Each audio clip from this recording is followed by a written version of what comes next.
Alors, tout d'abord, nous avons M. Yvan Labbé, président par intérim de la PNFQ, qui est juste ici à ma droite. Nous avons au centre Mme Isabelle Tanguy, qui est directrice générale de la PNFQ.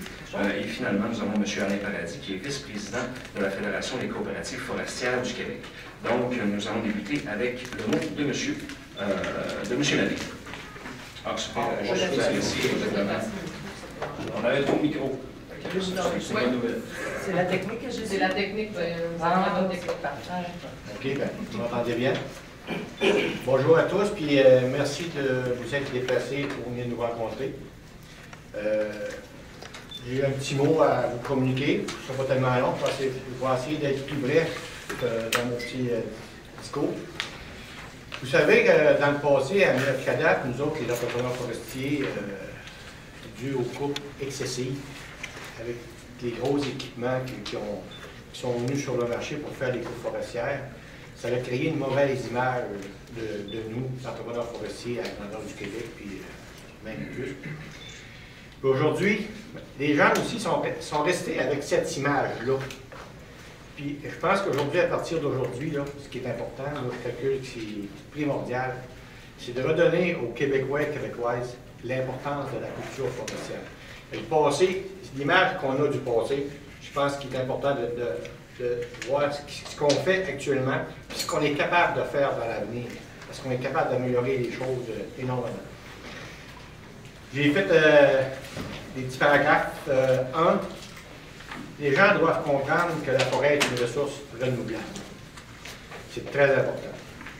Tous les arbres récupérés en forêt, ça élimine du CO2, parce qu'on sait tout le monde que les arbres qui meurent en forêt retournent le CO2. Une jeune forêt en pleine croissance sert de filtreur si on compare à une vieille forêt qui ne croisse pratiquement plus.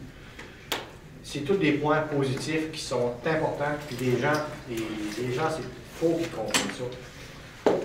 Aujourd'hui, nous avons la chance de travailler avec des techniciens et ingénieurs forestiers pour tous les suivis techniques et environnementaux qui servent à sauver la faune, les lacs, les ruisseaux, les rivières. Aujourd'hui, dans le travail en forêt, on tient compte de tous ces éléments-là pour ne pas nuire à la nature. Ce que dans le passé, personne ne tenait compte de ces éléments. C'est pour ça, je prétends aussi que c'est pour ça aussi que les gens de la ville, ils ont cette image-là qu'il y avait des gens qui travaillaient dans les ruisseaux avec les équipements. Les gens sont restés avec ces images-là. Aujourd'hui, ça fait partie du passé. Ce qui est important, l'avenir de la forêt, il faut la travailler en conséquence. Et il faut savoir aussi qu'une forêt cultivée dès son jeune âge va se développer un meilleur système racinaire. Automatiquement, elle va avoir une croissance plus rapide, elle va être plus résistante aux vents violents. Si on prend une forêt qui n'est pas cultivée, elle ne peut pas travailler un système racinaire. Ça fait que si on prend une forêt exemple de 60, 70, 75 ans, avec les types de sol qui souvent il peut avoir seulement 1 pied, 6 pouces de végétal. Si on arrive pour l'éclaircir, il est trop tard, c'est inutile, il faut la couper totale. Parce que les arbres restants, le système racinaire n'est pas fait en fonction pour un arbre qui croise. Un an après, les arbres restants vont être couchés au vent. Si on travaille une forêt en conséquence de l'année, c'est là qu'on va développer une meilleure croissance à l'hectare.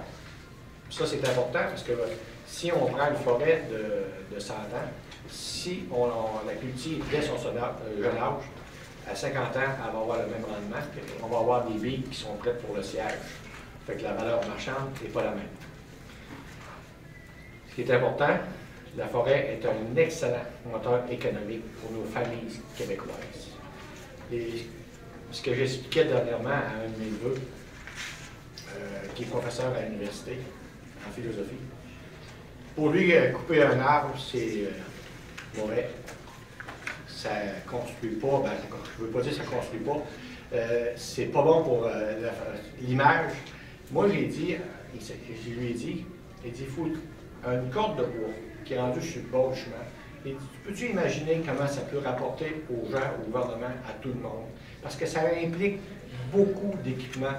Et tous ceux qui ont fabriqué les équipements qui touchent à la forêt, c'est des revenus, c'est des familles qu'on nourrit par rapport à ça. Fait que c'est important, les chemins forestiers, ensuite c'est pour la pêche et pour la chasse, c'est grâce à nous, les entrepreneurs forestiers, qu'on développe, on va tout dégager des revenus satisfaisants pour nourrir nos familles. Puis ensuite, il faut tenir compte des types de sols, âge trop élevés par rapport à l'éclaircie. Ensuite, le but du travail en forêt exécuté par les entrepreneurs forestiers à la récolte, cultiver la forêt avec toute la nouvelle technologie écologique de nos équipements et notre expertise de jardinier. Je peux vous assurer, et avec fierté, que la qualité de notre travail peut arriver à convaincre beaucoup de gens, puis ça, c'est important. C'est mon petit mot que j'avais à dire pour vous connaître. Merci, M. Labbé.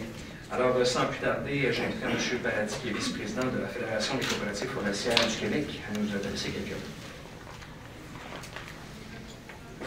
Bonjour tout le monde.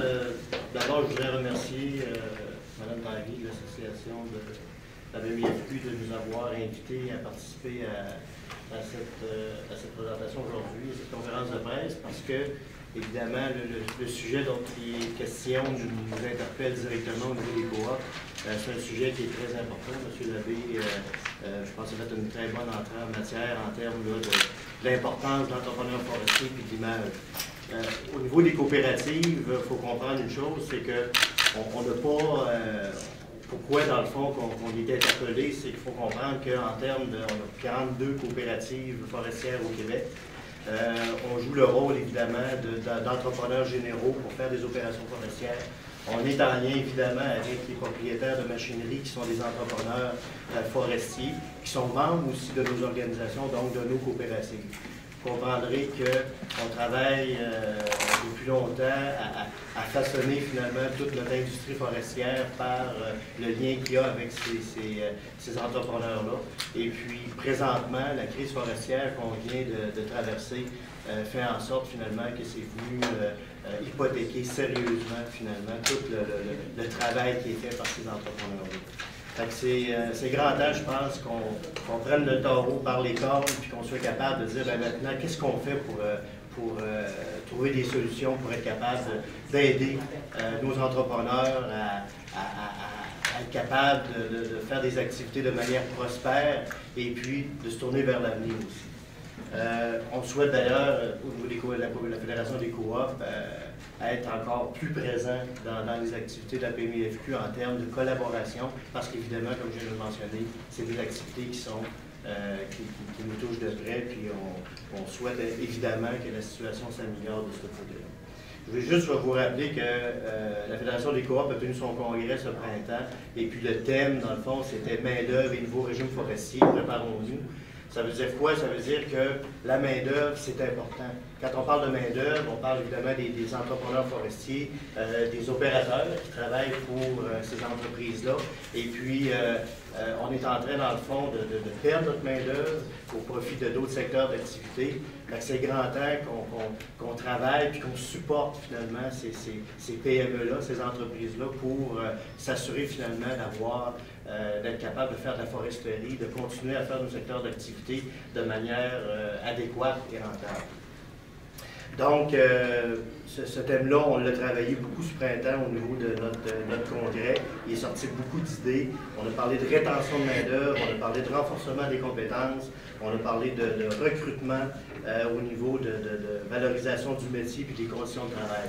C'est des thèmes aussi que vous avez abordés lors de votre congrès, effectivement, ce printemps. Fait que vous voyez qu'on parle de la même chose, finalement. Juste rappeler, peut-être rajouter qu'au niveau de la profession, il y a eu quand même une évolution qui s'est faite. Il faut penser qu'au cours des années, le gestionnaire de PME, qui sont les propriétaires de machinerie, a passé finalement de producteur, si on veut, à vraiment sylviculteur. Parce que là, maintenant, il faut s'adapter au nouveau type de traitement qui se passe en forêt, la coupe adaptée, toutes ces choses-là. Donc, à ce moment-là, c'est plus la même chose. Fait que si on parle de profession, si on veut, il y a une grande évolution, puis évidemment, ben, tout le reste, le nouveau régime forestier, la nouvelle réalité au niveau de l'industrie forestière, il faut que ça suive finalement. Fait que ça, c'est important là, de comprendre cet aspect-là. Donc, au niveau du champ d'expertise, évidemment, au niveau de l'opération, c'est-à-dire les opérateurs qui opèrent ces machines-là, on nous demande, dans le fond, d'être plus précis, de faire plus de raffinement dans leurs interventions. Donc, c'est toutes des choses, le respect de l'environnement, les types de façonnage, comme je vous dis, au niveau des qualités, au niveau des types de produits pour être capable de satisfaire le client.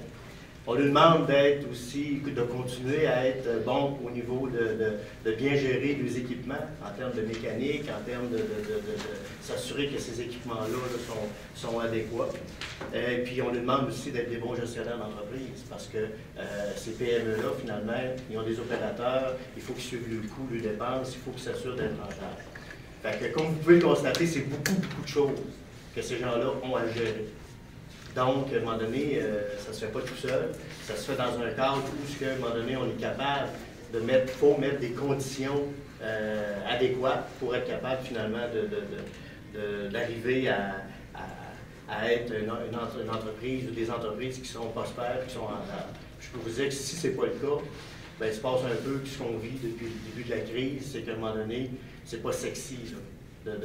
D'aller travailler en forêt. Fait que nos jeunes, qu'est-ce qu'ils font? Ben, ils choisissent d'autres secteurs d'activité. Puis ça, ben, c'est catastrophique, puis on le vit dans toutes les régions du Québec. Donc finalement, les nouvelles exigences, les nouveaux régimes, les nouvelles conditions, c'est de plus en plus difficile. On parle de traitement sylvicole adapté, il faut travailler de manière différente. Les clients, les usines, donc, ils veulent avoir du bois de telle manière, donc, comme je disais, plus précis, séparer les essences, des types de façonnage adéquats. Pourquoi, dans le fond? Pour offrir un produit à partir de la fibre qui va répondre aux besoins des clients, puis qui va répondre aussi à la chaîne de valeur qu'on est en train de mettre en place au niveau de l'industrie. C'est pas juste du bois de commodité, il y a toutes sortes de types de produits, puis il faut s'adapter à ça. Donc, comment on fait ça maintenant? Bien là, c'est là qu'est le défi, puis je pense qu'il faut travailler fort dans ce sens-là. Puis c'est ce que l'association fait, puis qu'on va soutenir et poursuivre dans cette lancée-là. Merci, M. Paradis. Pour compléter, je laisserai maintenant la parole à Mme Isabelle Tanguy, qui est la directrice générale de la BNFQ. Alors, bonjour à tous. Merci de votre présence. Alors, comme vous êtes sans doute très impatient de connaître le bilan de la situation concernant l'arrêt de travail des entrepreneurs forestiers à la récolte et de l'injonction émise par Produits forestiers résolus, je vais vous faire patienter. C'est pas là qu'on s'en va ce matin tout de suite. Tout d'abord, permettez-moi de préciser que l'Association des propriétaires de machinerie forestière du Québec est plus vivante que jamais. Grâce à ce printemps forestier hors du commun, la solidarité et l'harmonisation des valeurs fondamentales de nos membres se sont consolidées. Alors, merci à Produits forestiers résolus de nous avoir permis de travailler en collaboration pour voir qu'on va être encore meilleur dans l'avenir. C'est un des faits, c'est une des réalités. Donc, on poursuit. Le nouveau régime forestier sera officiellement effectif à compter du mois d'avril 2013. C'est totalement rédigé sans la consultation des entrepreneurs forestiers à la récolte du Québec. La stratégie 2012-2017, ce document que j'ai en main, qui est assez laborieux et assez épais, a commission de transformer l'industrie québécoise, les produits forestiers. Les trois petits mots. Une vision et des moyens afin de réussir le changement. On entend diversifier, innover et adapter. Voilà trois petits mots qui donnent envie de mettre en marche notre pépinière d'idées québécoises et de foncer afin d'être admirés. J'ai fait un exercice en consultant le document de la stratégie. Je me suis amusée à chercher les mots récolte, sylviculture, entrepreneur forestier. Et pas de grande stratégie innovante, diversifiante, ni même adaptée. Seulement les petits mots suivants se retrouvent à côté du mot récolte. Réduction de coûts. Pas une seule fois, nous pouvons lire dans ce document.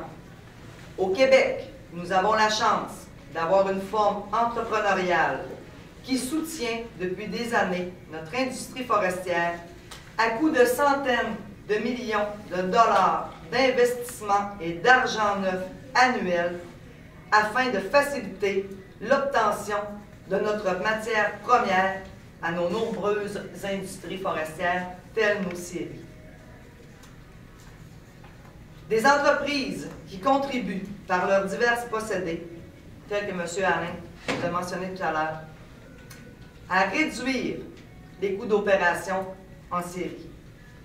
Des entrepreneurs qui sont tellement ingénieux et courageux qu'ils ont su traverser une crise majeure avec courage. Il devrait y avoir un troisième volet à cette stratégie 2012-2017, où on pourrait y lire « Entrepreneurs forestiers à la récolte, un domaine pour hommes d'honneur dont l'industrie forestière est redevable. » C'était ma petite introduction. Je vous invite donc à consulter ce document qui se trouve sur le site du ministère des Ressources naturelles et porter une attention spéciale à deux petits schémas que je vais vous montrer ce matin. Je trouve ça très intéressant, vous pourrez aller les chercher. Quand on regarde les schémas de l'industrie des pâtes et papiers, de développer de nouveaux produits et de nouveaux marchés, ce qu'on y retrouve, d'abord ils l'ont fait à l'envers, en ce qui nous concerne, on y retrouve une panoplie de pépinières d'idées, de notre richesse, de nos économies au Québec. Et on voit le mot forêt ici. Pour nous, on doit le voir comme ça. Fermez vos yeux, imaginez une petite bande d'hommes, d'investisseurs courageux, avec de petites épaules qui soutiennent complètement cette économie au Québec. C'est ça la réalité de nos forêts québécoises.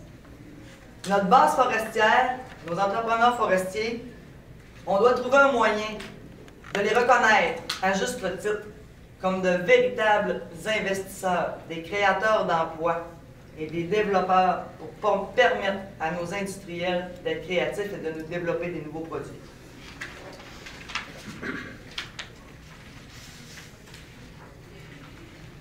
Voilà ce qui m'amène à vous parler du lancement de notre programme de valorisation des entrepreneurs forestiers à la récolte. Vous savez, quand on veut changer une image, il faut changer les mots. Il faut changer d'attitude. Il faut se permettre d'élargir notre vision, nos horizons. Donc, vous avez sans doute vu notre affiche. Notre affiche, d'ailleurs, qui dit que les forêts du Québec ne sont pas seulement que des 2x4. Je crois que chaque Québécois et Québécoise, s'il prendrait la peine, chaque jour en se levant chez lui, de réaliser à quel point il est dépendant de l'arbre en forêt, que l'on jardine, que l'on cultive, que l'on coupe pour répondre à ses nombreux besoins au quotidien, l'entrepreneur forestier retrouverait toutes ses lettres de noblesse ici au Québec. C'est une forme entrepreneuriale qui a été, dès le départ, négligée parce que ce n'était pas du tout le but. On ne croyait pas qu'un jour l'entrepreneur forestier à la récolte allait devenir le premier sylviculteur. Mais c'est le premier sylviculteur. C'est de plus de 250 municipalités au Québec qui vivent de la forêt. Donc, le programme de valorisation des entrepreneurs forestiers à la récolte s'est effectué en collaboration, en majeure partie, avec nos équipementiers.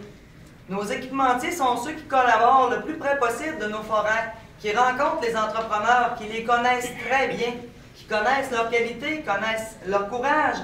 Et ils ont accepté avec brio de joindre avec nous pour faire cette promotion à travers le Québec, de redonner aux Québécois et Québécoises la culture forestière. Nous avons dans l'ensemble du Québec des associations forestières régionales à l'intérieur de tous les MRC. On en a une ici au Saguenay-Lac-Saint-Jean d'ailleurs qui effectue un travail colossal et formidable, dont j'ai des enfants donc j'entends parler chaque année de leur travail de sensibilisation. Et je crois que nos jeunes, à l'heure actuelle, sont plus au courant de l'avenir de nos forêts que les adultes. Parce que nos enfants nous parlent de la richesse qu'on découvre au cœur de nos forêts parce qu'ils sont éduqués à la base.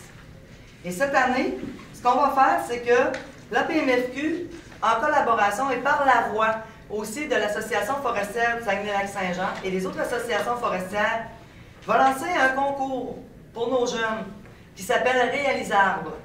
Réalisarbre se veut un concours où nos jeunes vont construire un arbre gigantesque à base de tout ce qu'on peut retrouver de matériaux bois. Que ce soit le petit verre de carton du matin pour mettre votre café, que ce soit le petit sachet de sucre, les enveloppes, les teintes. Vous pouvez nommer toutes les sortes de formes d'entreprises ici au Québec où on peut retrouver la fibre forestière et c'est phénoménal. Donc, j'aimerais vraiment vous inviter à penser que demain matin, le langage ne changera pas avec les politiciens. Elle va changer à la base, dans chacun de nos foyers, dans chacune de nos façons de voir notre environnement. On n'est pas encore à mettre les interrupteurs de lumière sur du métal. On les visse encore sur une belle planche de bois. C'est encore notre réalité. La chaleur de nos maisons, la fierté de notre richesse collective, c'est l'or vert du Québec. 103 780 emplois sont rattachés à nos jardins forestiers du Québec, selon les données du MRNF. Sans compter que nos jardiniers ont permis le développement de chemins en forêt pour toute la population qui pratique la chasse, la pêche, la marche, nos observateurs d'oiseaux, nos écolos. La déforestation, ce n'est pas lorsqu'on coupe un arbre dans les règles de l'art et que l'on replante le jardin. La véritable déforestation, c'est lorsqu'on coupe des arbres pour utiliser le territoire pour une autre vocation. Il y a énormément d'éducation, comme je vous l'ai dit, à faire auprès de la population urbaine afin qu'ils soient conscients de leur dépendance quotidienne à la récolte de nos arbres en forêt. C'est pourquoi cette perception doit changer auprès des Québécois et Québécoises. Les entrepreneurs forestiers à la récolte sont au début de la chaîne d'approvisionnement de leurs nombreux biens de consommation forestiers. Sans bois, il n'y a pas de fabrication de meubles. De papier de toilette, imaginez-nous demain matin qu'on n'a plus accès à ça. De votre précieux verre de café, comme je vous l'ai dit tantôt, songez à tout ce que vous consommez quotidiennement de nos produits forestiers. Et je vais dire ceci, chaque maillon de la chaîne au niveau forestier au Québec est important, afin de s'assurer que la forêt soit bien utilisée et qu'elle soit une pérennité pour les générations à venir. Mieux connaître le métier des entrepreneurs forestiers, c'est réaliser que cette forme entrepreneuriale est vitale pour chacun de nous. Loin de saccager nos forêts, ils y travaillent avec conscience et professionnalisme, tout en respectant la ressource. Premier sylviculteur, une expertise irremplaçable. Ils sont le moteur central de la plus grande force économique d'avenir du Québec. On va passer aux choses sérieuses, dont vous avez tous hâte d'entendre parler. Je pense que je vais vous décevoir ce matin. Parce que ce matin, ma mission, c'est de créer des ponts. C'est de demander à ce qu'il y ait une harmonisation, une coordination, une fin de travail en silo, chacun dans son coin, au niveau de notre grande richesse économique. Vous voulez savoir ce qui s'est produit au niveau du bilan d'injonction avec Produits forestiers résolus avant la rentrée en forêt 2012-2013. Premièrement, il est faux de prétendre, dans leur juste de Produits forestiers résolus, qu'ils sont tombés en bas de leur chaise lorsqu'ils ont appris que les entrepreneurs forestiers ne rentraient pas au travail. Vous pouvez vous imaginer que de nombreuses rencontres ont été effectuées avant. De nombreuses opportunités de travailler en collaboration et d'avoir des respects en tant que citoyens corporatifs du Québec. Un respect mutuel dans l'enrichissement des deux parties a été effectué. Ça ne faisait pas partie de leur politique interne. Par contre, ils ont accepté de nous rencontrer à plusieurs reprises avant d'entrer en forêt. M. Garneau a été invité le 1er, à la fin d'avril, à rencontrer les entrepreneurs forestiers à la récolte. parce qu'on savait qu'ils étaient au bout du rouleau. On savait de par nos institutions financières, à ce moment-là, que 55% des entrepreneurs forestiers à la récolte étaient en faillite technique. On aurait dû entendre 55, 60, 80% de nos entrepreneurs forestiers à la récolte sont en santé financière extraordinaire et on peut maintenant se tourner vers l'avenir pour développer, pour être générateur d'emplois et de mettre la créativité au service de la population. Non. M. Garneau a préféré jouer une partie de bras de fer plutôt que de valoriser sa fibre humaine au cœur de nos forêts. Ça a été un triste constat.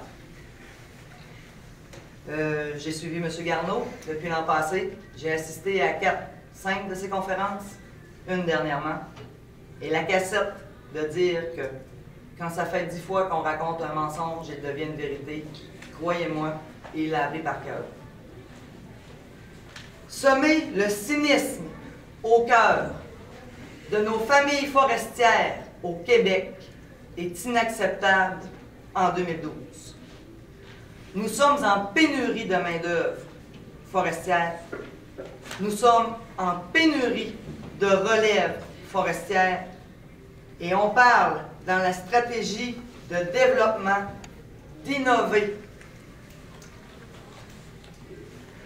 Qu'est-ce qu'on fait quand le solage d'une maison est craqué de partout?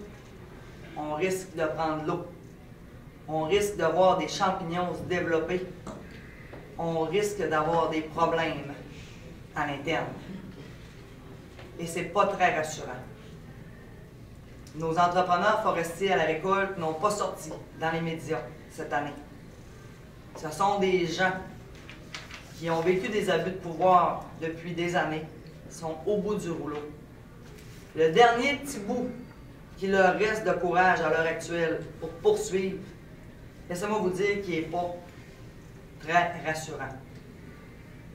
L'injonction, elle était émise de façon à ce que les hommes retournent en forêt. Et permettez-moi de vous dire que jamais dans les intentions des entrepreneurs forestiers à la récolte, il n'y a eu une intention première de ne pas rentrer en forêt. Le mot d'ordre était celui-ci: donnez-nous les moyens de rentabiliser nos entreprises pour qu'on puisse rencontrer les exigences de nos institutions financières. Les entrepreneurs forestiers sont des gens qui contractent. Ils contractent des contrats individuels pour l'entrée en forêt. Dans ce conflit-là, sur les 69 entrepreneurs forestiers, notre plus gros bassin d'entrepreneurs forestiers au Québec est de souche du Saguenay-Lac-Saint-Jean. C'est un fait. On en retrouve partout dans la province. On a eu des gens provenant des coopératives forestières qui ont soutenu le débrayage des hommes. Et laissez-moi vous dire, aujourd'hui, je suis fier de dire que ce sont eux, les gens des coopératives, ou nos membres, nous ont dit se sentir les mieux traités, les plus respectés, et qui sentaient qu'il y avait un vent de changement et de collaboration à l'interne au niveau de ces entreprises-là. Je respecte énormément et je suis très fier d'avoir M. Alain Paradis aujourd'hui, vice-président de la Fédération des coopératives forestières du Québec. Et je crois que hier, en parlant à M. Jocelyn Lessard, il y aura une collaboration très prochaine qui va faire en sorte qu'on va élargir nos collaborations sur nos champs d'activité communs. Donc, avec Produits forestiers résolus, le mot qu'on leur transmet ce matin est celui-ci.